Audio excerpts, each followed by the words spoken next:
Duitmu 200 juta iku rek yo. Oleh omah modele koyo ngene.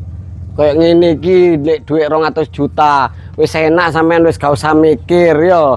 Iki regane cash 200 juta, wis gak usah mikir angsuran yo, wis langsung gondrene duitmu 200 juta. Ojo njaluk sing aneh-aneh ta rek.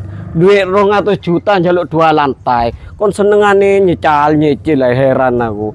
Wis opo none ta lah. Wis masalah karpot wis oleh yo. Mobil opo ae yo iso mlebu nang kene iki koyo Brio ngono iso mod. Fase tampak depane wis kayak ngene batu alam. Cendelo yo warnane apik biru ngene iki yo cerah lah. Lah terus nang kene iki wis pena turun dhewe sik kenek digawe ruang tamu outdoor ya sik kenek. Engko karek sampean masang nambah kanopi tok yo. Ayo langsung masuk aja. Nang kene iki ana terasan rek yo kena nyantai-nyantai lek isuk karo rokokan kayak gak duwe dosa yo.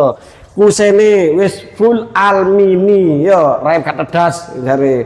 Nah, terus ruang tamu atau orang keluarga wis gede rek yo. Gede. Nah, wis tak plafon drop ceiling yo, plafone nang kono ana kaca cilik iku. Kamare yo panggono loro rek yo. Tenang ae. Iki sik kenek gembekan sahdu lek bengi karo bojone sampean ngono iku yo. Wis ana cendele aja karek nang kono gordene tok sampean lah. Wis. Kamar jejer iki kamar keduae.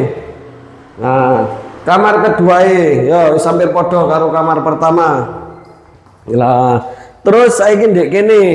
Lah, iki dapure wis enak rek yo wis privacy, wastafel nggone kompore. Lah, terus nang kene iki kamar mandine gede kena gados wong 30. Klosete nggae kloset jongkok yo. Keran ready engko sampean karek nang kono drome tok ae yo. Nang kene iki wis ana fiber, engko sampean kene wis tak kei colokan. Wis aturan dhewe apa enake. Lah, omah iki rek yo lokasine strategis, regane mek 200 juta rek yo. Pas 200 juta pas. Wis gak munggah, wis gatian-an ngono niku yo. Ah, iki lokasine ndek Sido Jangkung menganti cuwidek karo pasar menganti cuwidek karo pasar Hulaan. Regane mek 200 juta pas wis gatian-anan. Info lebih lanjut pengen survei lokasi langsung jabri karo Rifai Property. Lek misale liyane ono anane nang aku gate yo karo Rifai Property. Oke, assalamualaikum, bye.